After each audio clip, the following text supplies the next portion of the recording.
So students, wave nature of electromagnetic radiation और electromagnetic wave theory. अब इसके बारे में हम बात करने वाले हैं। तो ये जो थ्योरी है electromagnetic wave theory was given in 1864 bye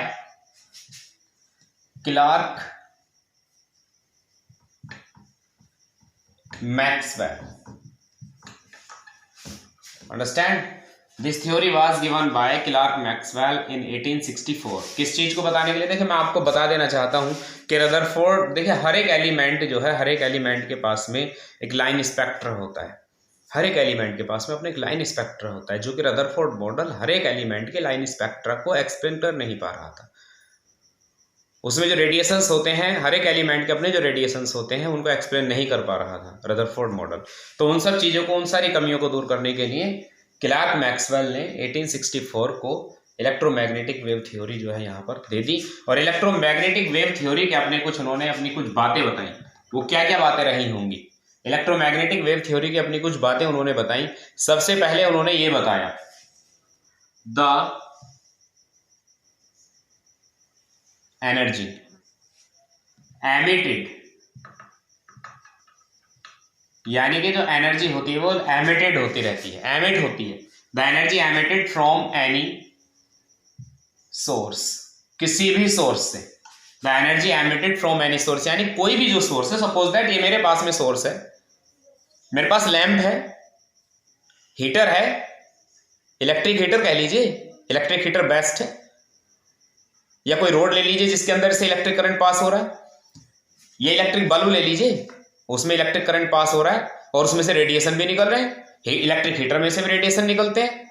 तो वहां समझिए, the energy emitted from any source, यानी कि कोई भी जो एनर्जी जो एमिट होती है, यानी जो एनर्जी निकलती है किसी भी सोर्स से, कैसे निकलती है?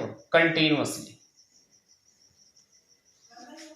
The energy emitted from any source continuously. समझने की कोशिश करेंगे, जो एनर्जी जो एमिट होती है वो लगातार निकलती रहती है किसी भी सोर्स से। किस फॉर्म में? किस फॉर्म में? In the form of radiations, in the form of radiations. तो ये जो एनर्जी आपकी ये है, इस कॉल्ड, इसे कहा गया है रेडिएंट एनर्जी। एक पॉइंट इन्होंने ये बताया, the energy emitted from any source continuously in the form of radiations. और वो जो आपके रेडिएशंस निकल रहे हैं उस एनर्जी को नाम दिया गया रेडिएंट एनर्जी। ये इलेक्ट्रोमैग्नेटिक वेव थ्योरी की पहली बात थी। दूसरा, number 2, the radiations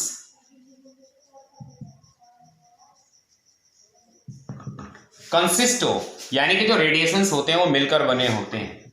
the radiations consist of electric and magnetic perpendiculars.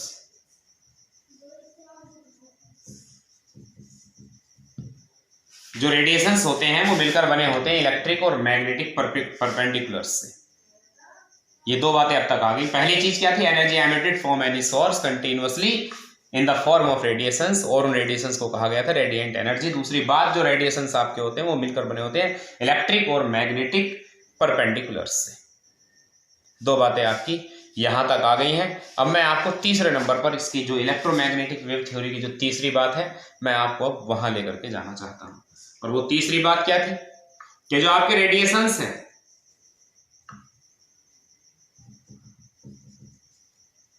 Radiations को किसी भी मीडियम की कोई नीड नहीं होती। No need of any medium, no need of any kind of material और any medium for these radiations. Example के तौर पर सनलाइट, रेडिएशंस आ रहे हैं, सनलाइट से रेडिएशंस निकल रहे हैं, क्या उसे किसी मीडियम की नीड है? नो, उसे किसी मीडियम की नीड नहीं है। उस एनर्जी को लगातार चलना है तो बस लगातार चलना है, नो प्रॉब्लम एट ऑल। ये रेडिएशंस के अब तक तीन बातें आपके पास में आ चुकी हैं। पहली बात, यानी वो एनर्जी जो किसी भी सब्सटेंस से, किसी भी सोर्स से जब एमिट होती है, ठीक है, तो वो निकलती है रेडिएशंस की फॉर्म में और उसे कहते हैं रेडिएंट एनर्जी। दूसरा, radiations consist of electric and magnetic perpendiculars. तीसरी बात, जो रेडिएशंस होते हैं इन्हें किसी भी मीडियम की जरूरत नहीं होती। और नंबर 4 जो यहां पर बताई गई कि जो ये रेडिएशंस होते हैं, रेडिएशंस की जो स्पीड होती है या वेलोसिटी होती है वो होती है 3 × 10⁸ मीटर पर सेकेंड। तो सनलाइट के इक्वल वही बस। तो ये चार बातें यहाँ पर इलेक्ट्रोमैग्नेटिक वेव थ्योरी के रिगार्डिंग यहाँ बताई गई। और इनके बाद फिर इन्होंने कुछ अपने टॉपिक्स, जो आपके साइंटिस्ट हुए क्लार्क मैक्सवेल, इन्होंने जो है अपनी कुछ बातें बताई। वो कुछ बातें थी, उनके कुछ कैरेक्टर्स थे किसी भी वेव के, यानी जब कोई वेव चलती है तो उस वेव के अपने कुछ कैरेक्टर्स होते हैं। कोई भी वेव जब चलती है, और वेव क्या है, वेव मतलब रेडिएशन। रेडिएशन जब निकलते हैं किसी भी सोर्स से तो उसके अपने कुछ कैरेक्टर्स होते हैं, और हम उन कैरेक्टर्स के बारे में पढ़ना चाहेंगे। लेकिन उससे पहले हमें कुछ बातों पर ध्यान देना है। ओके, ये लीजिए। तो जब कोई भी रेडिएशन जब निकलता है तो वो कुछ इस तरह से चलता है, लाइक दिस।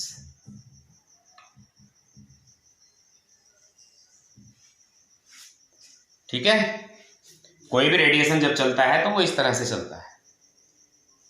और ये जो आपने जो ये ऊपर की तरफ ये बनाए हैं, ये क्या है, ये है क्रेस्ट।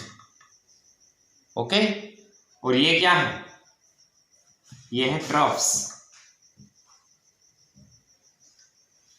ठीक है जी, ये क्रेस्ट है, ये भी क्रेस्ट है, ये ट्रफ्स है। तो फिर ये क्या है, ये भी ट्रफ्स है। तो कुछ कैरेक्टर्स यहां उन्होंने किसी भी वेव के बताए, यानी जब वेव ऊपर की तरफ को उठ करके चलती है तो उसे हम क्रेस्ट कहते हैं, जब वो नीचे आ जाती है तो उसे ट्रफ्स कहते हैं। फिर ऊपर जाएगी, फिर से क्रेस्ट बनेगा, फिर नीचे, फिर से ट्रफ्स।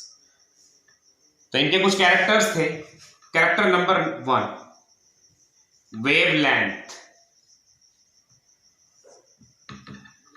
पहला character wavelength, represented by lambda, okay, and noted in angstrom और मीटर और सेंटीमीटर एक्सेट्रा। वेवलेंथ क्या है, किसे कहेंगे हम wavelength? Wavelength may be defined as, ये क्रेस्ट है, ये भी क्रेस्ट है। Wavelength may be defined as the consecutive distance between two crest or between two troughs, that is called wavelength। एक डेफिनेशन आपकी पूरी हो। Try to understand. I would like to repeat this definition again. The wavelength of a wave may be defined as the consecutive distance between, or you can say the distance between two consecutive crest। Consecutive का मतलब एक sequence में लगे हुए जो crest है, ऐसे नहीं कि एक यहां से और फिर एक यहां क्रेस्ट की डिस्टेंस, नो। कॉन्जिक्यूटिव मतलब एक ऑर्डर में। Wavelength may be defined as the distance between two consecutive crest और two consecutive troughs, that is called wavelength. It is represented by lambda and its unit you can also take the unit in angstrom, in meter, in centimeter, etc। ये तो हो गई आपकी wavelength. अब हम बात करते हैं दूसरे नंबर पर। समझ में आ गया वेवलेंथ क्या है? The distance between two consecutive crest और two consecutive troughs, that is called wavelength.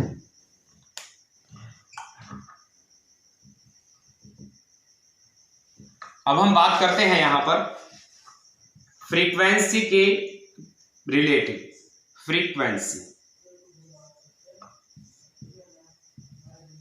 Frequency को हम कैसे डिफाइन कर सकते हैं, क्या फ्रीक्वेंसी की डिफाइन होती है? तो हम चलते हैं। पहली चीज, फ्रीक्वेंसी को कैसे रिप्रेजेंट किया जाता है? Frequency is represented by nu. Frequency is represented by nu, not v. V नहीं है, न्यू, अलग साइन है, nu. Frequency of a wave may be defined as, frequency को डिफाइन किया जा सकता है the total number of oscillations, you can say the total number of oscillations और the total number of waves, you can say. Frequency of a wave may be defined as the total number of waves passing through a point. ये कोई point है, suppose that यहां पर ये कोई point है और इस पॉइंट से जितने भी यहां से वेव्स होकर के गुजरेंगी, that is called frequency. The frequency of a wave may be defined as the total number of waves passing through a point, that is called frequency. It is represented by nu and its unit is hertz or kilohertz, you can say. So frequency of a wave may be defined as the total number of waves passing through a point, that is called frequency. अब तक आपके पास में wave length आ चुका है, आपके पास frequency wave length का ऐसे represent किया जाता है, आपको पता चल गया है. थोड़ी देर पहले मैंने बताया था आपको लैम्डा से रिप्रेजेंट किया जाता है और फ्रीक्वेंसी को न्यू से रिप्रेजेंट किया जाता है. अब मैं लेकर के आपके लिए आ रहा हूं नया टॉपिक. इसके आगे वाला जो टॉपिक है नेक्स्ट, वेव लेंथ हो गया, फ्रीक्वेंसी हो गया, वेव नंबर अभी बाद में कराएंगे, लेकिन उससे पहले हम बात करते हैं यहां पर वेलोसिटी की.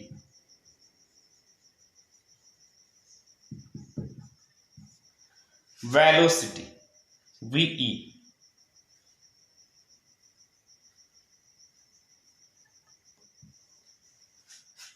वेलोसिटी सबसे पहले it is represented bye C और इसकी यूनिट क्या हो सकती है, मीटर पर सेकंड हो सकती है. But velocity, how we can define the term velocity. Velocity को हम कैसे डिफाइन कर सकते हैं? My dear child, I would like to tell you one thing कि किसी भी यहां जो एक पॉइंट है वहां पर जो है जो एक वेव है वो जितनी लीनियर डिस्टेंस 1 सेकंड में ट्रेवल कर लेती है उसे हम उसकी वेलोसिटी कहते हैं. The velocity of a wave may be defined as the travel distance in 1 second, that is called velocity. The linear travel distance in 1 second, that is called velocity. Velocity of a wave may be defined as the passing linear distance in 1 second, that is called velocity. It is represented by C. अभी समझते रहिए सारी चीजों को. Wavelength हो गया, frequency हो गया, वेलोसिटी हो गया. Velocity of a wave may be defined as the passing linear distance in 1 second, that is called velocity. 1 second में जितनी जो डिस्टेंस वो पार कर लेती है, लीनियर डिस्टेंस पार कर लेती है कोई भी वेव, वो उसकी वेलोसिटी कहलाती है.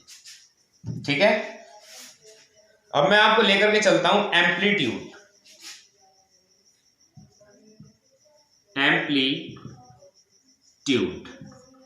ठीक है. तो एम्पलीट्यूड ऑफ ए वेव, ये सब वेव की ही तो बातें चल रही हैं. तो amplitude of a wave may be defined as the height of one crest और the depth of one troughs, that is called amplitude. It is represented by A. It is measured in centimeter, meter, angstrom, etc. as you wish. So amplitude may be defined as the height. Amplitude of a wave may be defined as the height of a crest or the depth of a troughs. That is called amplitude. किसी एक crest की maximum height या किसी एक troughs की maximum depth को हम उसकी amplitude कहते हैं. ठीक है. ये भी हो गया. अब तक आपने पढ़ा वेवलेंथ, फ्रीक्वेंसी, वेलोसिटी और एम्पलीट्यूड. और अब आप नंबर 5 पर पढ़ने जा रहे हो वेव नंबर. पहली चीज, वेव नंबर को आप कैसे रिप्रेजेंट करोगे? Wave number is represented by nu bar और you can say the reciprocal of wavelength. The reciprocal of wavelength is called wave number. Wavelength के रेसिप्रोकल को हम वेव नंबर कहते हैं. आप इसे इस तरह से भी लिख सकते हो.